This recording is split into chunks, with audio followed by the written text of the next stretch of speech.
The alien girl. He once joked about marrying came back, and she was serious.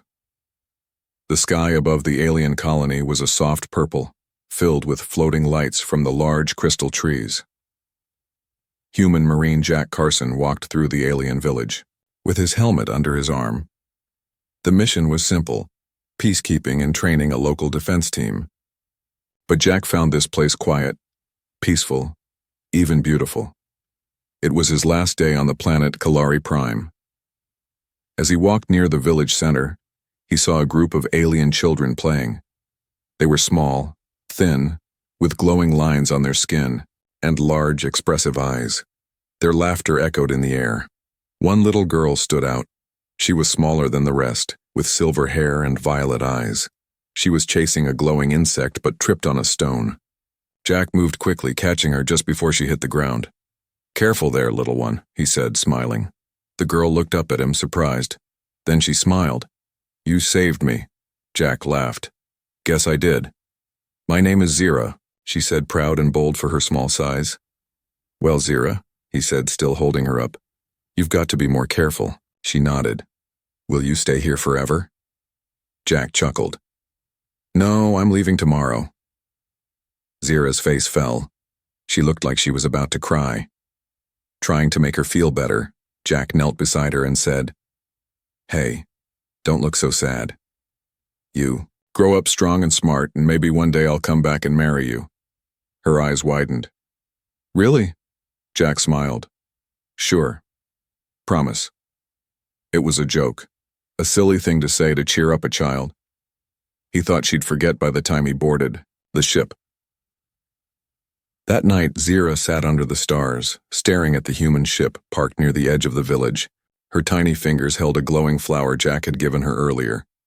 In her mind, she wasn't just a child anymore. She had a goal.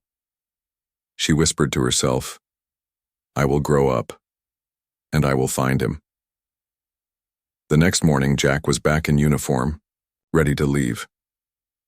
He waved goodbye to the village leaders and soldiers. Then he spotted Zira hiding behind a tree. He walked over to her and smiled. "You be good, okay?" Zira nodded but didn't say anything.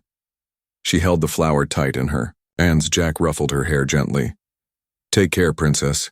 As he turned and walked toward his ship, she finally spoke. "You promised," she said quietly. Jack paused for a moment, then looked back with a grin. "I did, didn't I?" And then he was gone. Years passed. Jack forgot the mission, the village, even the little girl with silver hair. He served in more wars, survived dangerous assignments, and finally retired. Now he lived on Earth, running a small shop fixing old tech and drones. He never married. He told himself it was because he was too busy. But deep inside, something always felt unfinished. Far away, across galaxies, Zira trained hard. She studied human languages, watched Earth broadcasts, and learned about their customs.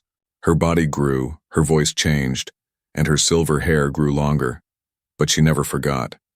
For her people, promises were sacred, even if made in jest, especially if made during a rescue.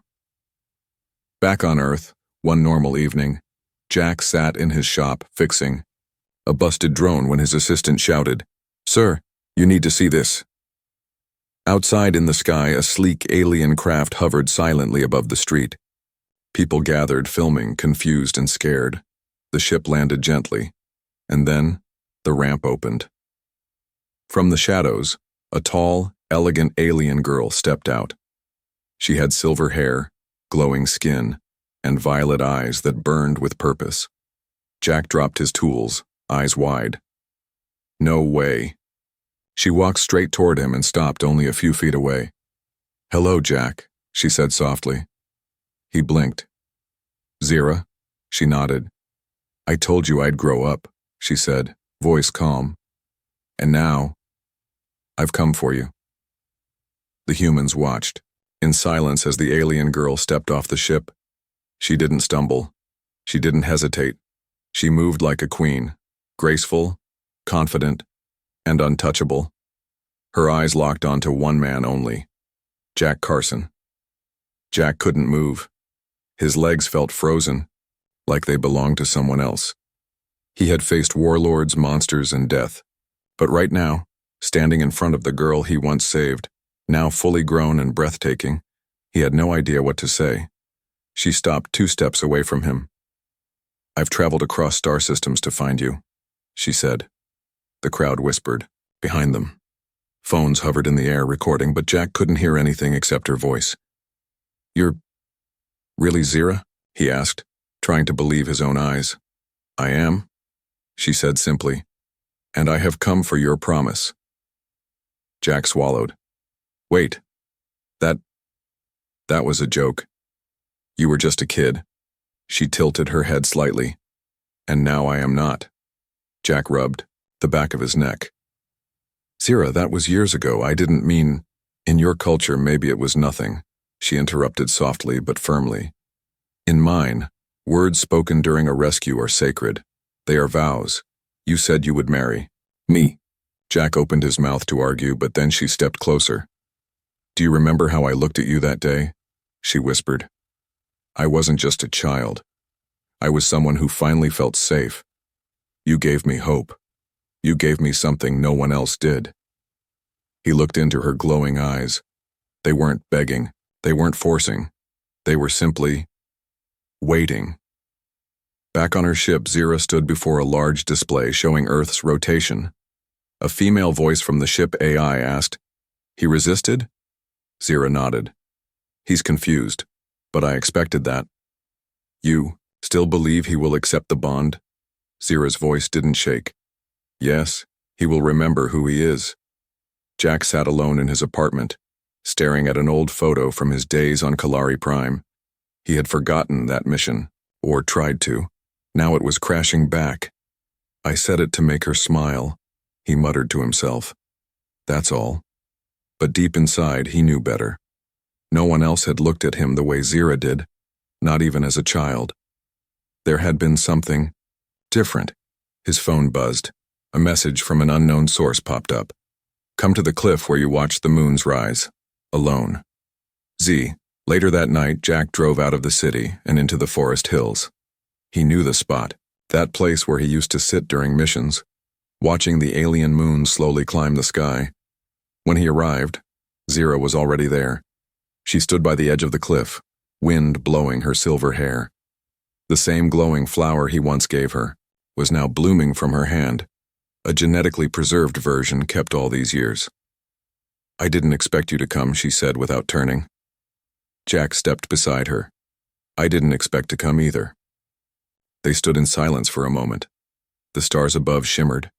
2 moons rose together just like before. Zira finally spoke. "You gave me something small. A joke, a moment. But I built my entire future around it." Jack sighed. "Why me, Zira? Why not forget and move on?" "Because you made me believe there was someone in the galaxy who saw me as more than an alien. You saw a person. You gave me value."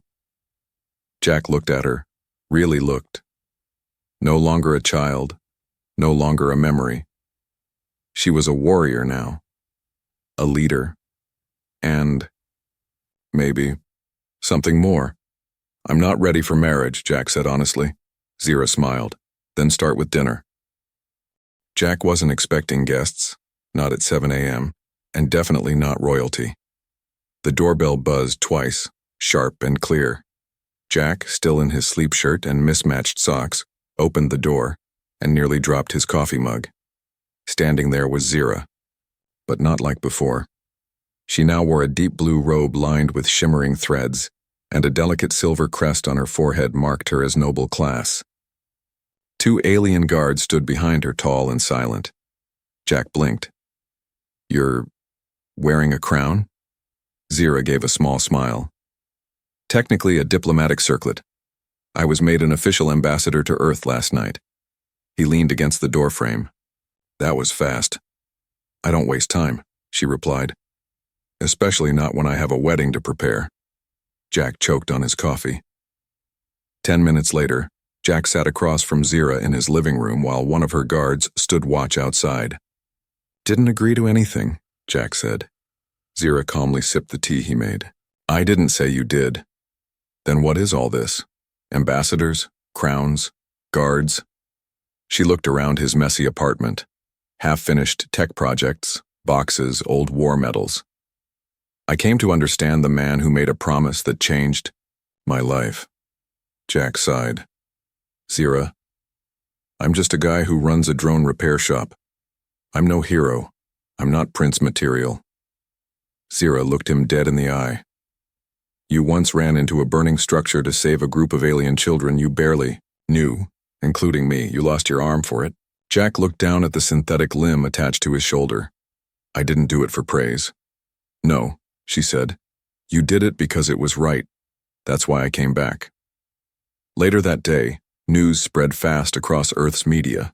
Alien. Diplomat claims human promised to marry her years ago. First interplanetary romance, Ambassador Zira stuns with sudden visit. Jack groaned at the headlines. He barely stepped outside his shop before someone shoved a camera in his face. Zira, however, handled it like a star. Calm, graceful, always smiling. She gave no details but confirmed one thing during every interview. Yes, I have come to honor an old promise. Whether he keeps it is up to him. At night, Jack sat in his room staring at an old, cracked datapad. It had recordings from Kalari Prime, footage he never watched again after leaving. Curious, he tapped play. There she was, little Zira, silver hair flying as she ran, laughing, holding a glowing flower, staring at him like he was the entire galaxy. He didn't see a child with a crush. He saw a girl who believed him when he said she mattered. And now, years later, she had become a woman who still believed.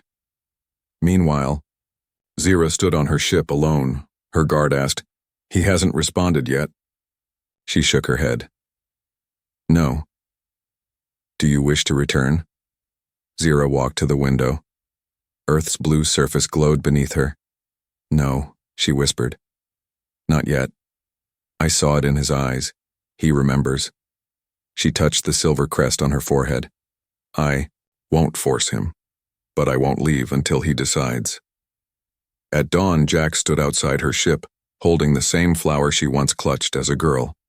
He pressed the call panel. Zira's voice answered, "Come in." The door opened. Jack stepped inside and took a deep breath. "I don't know if I'm ready to be what you want," he said. She stepped toward him, her voice soft. "I'm not here to make you someone else. I'm here because of who you already are." Jack looked at her, the glowing skin, the hopeful eyes, the steady strength. And maybe for the first time, he didn't feel afraid. "I don't know about marriage," he said. Zira smiled. "Then let's start with walking side by side." He offered her the flower. She took it gently, and together, they stepped into a world neither of them had planned, but both had waited for. The courtroom wasn't on Earth. It floated in orbit, an enormous glass dome above the planet, held together by alien tech and ancient tradition. Inside, the air shimmered with blue light, and glowing symbols danced across the walls. Jack stood in the center of the platform, alone, surrounded by tall alien figures in elegant robes. Their eyes glowed like stars. At the highest seat sat Zira's grandmother, high matron of the Kalari bloodline. Zira stood beside her, silent. Regal. Jack glanced around. "This feels a little dramatic," a deep voice echoed. "Human Jack Carson, you are here to answer for a promise made long ago. Do you deny it?" Jack rubbed his temple. "I don't deny saying it. Look, it was a joke. She was a kid. I never meant—" The high matron raised her hand. "In our culture, jokes spoken with life-saving intent are considered sacred. You saved her life. Then you made a vow. Do you understand what that means to us?" Jack looked at Zira.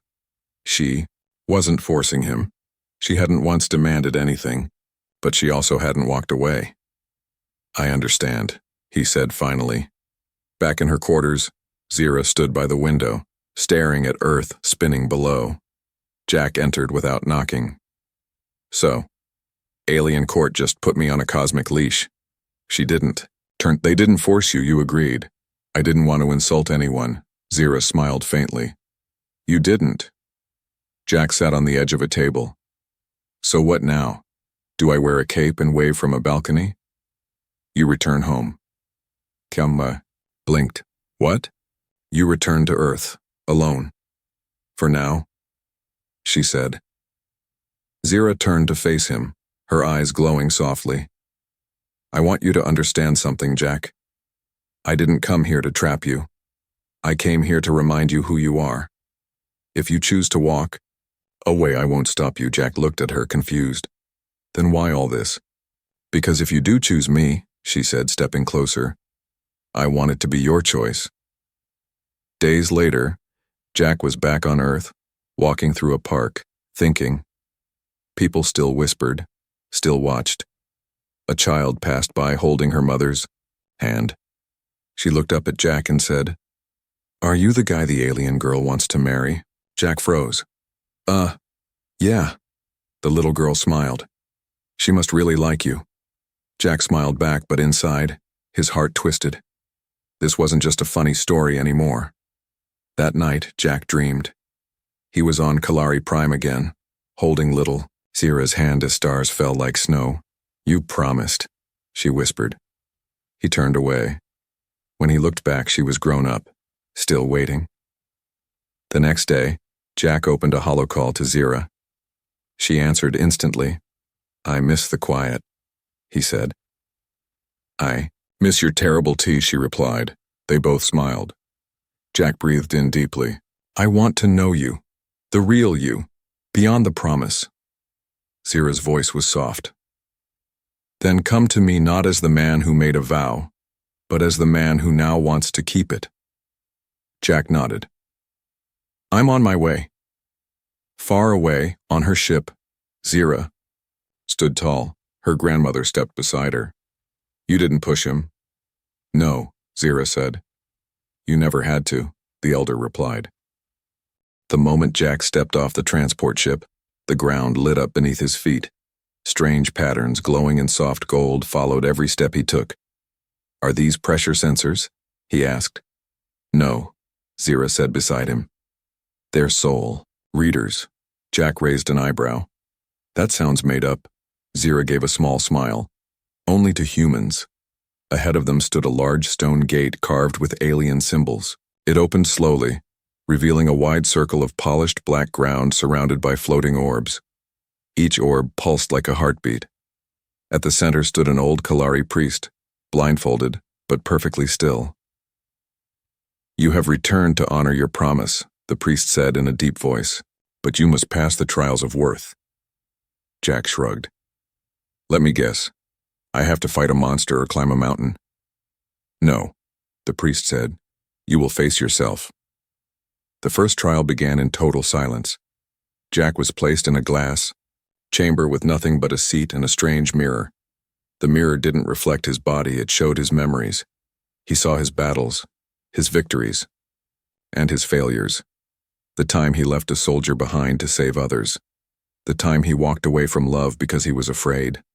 The time he promised a little alien girl he'd marry her, then never looked back. He stared at the image of young Zira, smiling with trust. Then the mirror showed her grown up, alone. Jack closed his eyes. I was a coward, he whispered. The mirror faded. A voice echoed in the chamber. You have spoken the truth. You may proceed. The second trial was of pain, not physical but emotional. He was placed in a simulation where Zira walked away from him, again and again. In one version she was angry. In another, she was disappointed. In the worst one, she didn't even recognize him. Each time, Jack tried to reach her, but she vanished into light. He fell to his knees.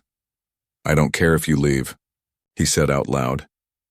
But I need you to know I'm not running anymore. A soft breeze swept through the chamber. You may proceed. The final trial was strange. Jack stood on a platform surrounded by dozens of Kalari leaders, warriors, and elders. Each held a question, and he had to answer without lying. One asked, would you still care for her if she lost her title?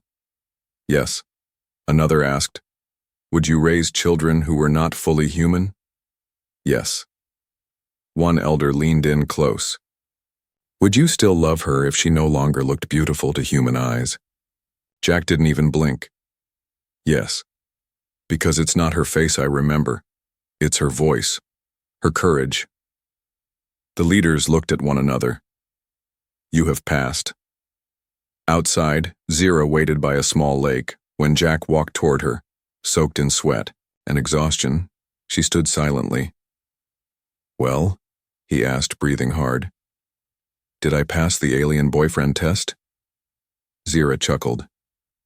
"You passed the trials only my own people must take to bond for life." Jack sat down beside her, rubbing his face.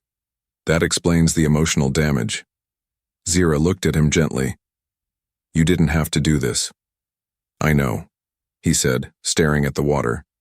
"But I wanted to." He reached into his pocket and pulled out a small box. Inside was a simple ring, silver, carved with the glowing flower he once gave her. "I didn't bring this for tradition," he said. "I brought it because it's finally real." Zira's hands trembled slightly. Jack held the ring up. "I may have promised as a joke, but today, I ask for real." She whispered one word. "Yes." It started with a missing moon. Zira stood on the balcony of her sky palace, watching her planet's twin moons slowly rise, as they always had. But tonight, one was missing. No warning, no sound, no light. Just gone. Then the reports flooded in. Orbital defense stations disabled. Communications jammed. 3 outer villages silent. Someone had returned, and they weren't here for a fight. They were here for her. Jack was in the training hall when the alarm sounded. Loud, sharp, and very alien. He grabbed his shirt and ran out, finding 2 guards, already forming a protective line outside Zira's chamber. "What's happening?" Jack asked. One guard replied, "A rogue fleet just appeared beyond the gas belt. No signals, no ID. But we've seen the energy signature before." Jack's heart sank. "Who is it?" The answer came not from the guards, but from Zira herself. "It's General Kraith." Jack froze. He remembered that name. Kraith was a warlord who raided dozens of fringe colonies. He'd been responsible for the death of hundreds, human and alien alike, including some of Jack's old squad. "He's supposed to be dead," Jack whispered. Zira looked him in the eye. Apparently, so was his promise. That night, the sky turned red. Kraith didn't attack cities or armies. He attacked symbols. He destroyed Zira's childhood school. He melted the statue built to honor her father. He hijacked the planetary broadcast and showed one thing: a picture of young Zira, being carried in Jack's arms after the rescue years ago. Then Kraith spoke. "You took her from me. Now I'll take her from you." Inside the palace war room, Jack slammed his hand on the table. "Why is he obsessed with her?" Zira's voice was calm. "Because when I was young, Kraith claimed Kalari Prime as his territory. He wanted to own everything, including me, as a symbol, as a prize." Jack clenched his fists. "And I ruined that the day I saved you." Zira nodded. "And the day you made me a promise." He knew he had lost. Now Jack understood. This was revenge. Kraith sent one message, broadcast across all frequencies. "Send the girl to me, or I will turn your oceans into ash." The council panicked. Some leaders begged Zira to flee to another system. Others asked her to surrender temporarily for peace. She stood still through it all. Jack stepped forward. "No." Everyone turned. He stood tall, his voice steady. "No deals. No surrender. You don't hand someone over to a monster just to buy time." One elder growled, "And what do you suggest, human?" Jack's answer was simple. "You send me." Zira was furious. "You are not bait," she said. "I know," Jack replied. "I'm the distraction." He stepped toward her, placed a hand on her shoulder. "He wants to hurt you through me." "Fine. Let him come." She shook her head. You'll die. Jack leaned in close. Then I'll die standing between him and you. The plan was risky. Jack would fly a decoy ship toward Kraith's fleet, making it appear like Zira was on board. Meanwhile, her people would activate cloaked war drones and prepare a strike.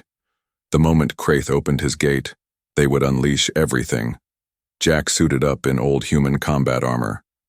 As the doors closed behind him, Zira rushed forward and hugged him tight. "Come back to me," she whispered. Jack smiled, pressing his forehead to hers. "I promised, remember?" In space, Jack's ship approached the massive dark flagship of Kraith. He opened the comm channel. "This is the man you hate," Jack said. "Come get me," the warlord's voice boomed back. "You made a promise once, just like I did." Jack grinned coldly. "Yeah, but unlike you, I keep mine." Kraith fired.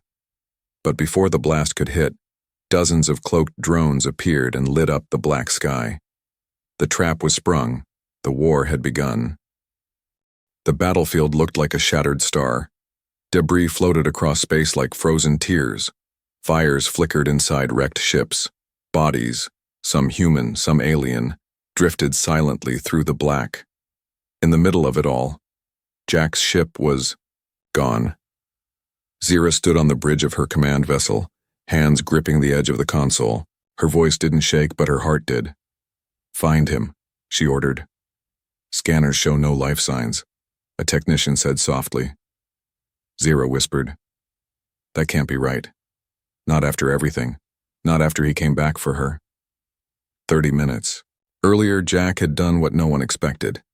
He crashed his ship directly into Kraith's flagship's side, boarding it through flame and wreckage. Alone, wounded and outnumbered, he fought. He made it to the central chamber, and there, surrounded by alien guards, stood Kraith. The warlord grinned. "You came to die for her." Jack, bleeding but standing, replied, "No. I came to remind you she's not yours." They fought. Metal clashed. Blood spilled. The chamber shook as Jack's explosives tore through Kraith's systems. Kraith was strong. Too strong. He slammed Jack into a wall, lifting him by the throat. "She'll watch. You die," he hissed, but Jack smiled through the pain. "Not before you do." Then he pulled the last grenade from his belt and hit the switch. Back in space, Zira's ship scanned the wreckage again. This time, a signal blinked. Faint, weak, but human. Zira didn't wait. She took a pod down herself. She found him in the broken chamber under steel beams, half buried. He was breathing, barely. His armor was cracked, his arm mangled, but he smiled. "You always show up at the right time," he whispered. Zira dropped to her knees, tears glowing in her eyes. "Don't you dare die," she said. "You made me a promise." Jack coughed a laugh. "Yeah, and I've got one more to make." He reached into his chest plate and pulled out something wrapped in cloth. A second ring. This one wasn't alien. It was human. Old earth metal. Bent but shining. He held it out. "I don't care about courts or trials anymore. I don't care about jokes or cultures. I just know one thing. You're the one I choose." Zira took the ring with shaking hands. "And I choose you," she said. Weeks later, the skies over Kalari Prime were filled with music. For the first time in history, a human and a Kalari noble were joined under the twin moons, equal, unforced, and truly in love. The people cheered, the galaxy watched, and somewhere in the stars the little girl who once held a glowing flower smiled again. This time, not with hope, but with joy.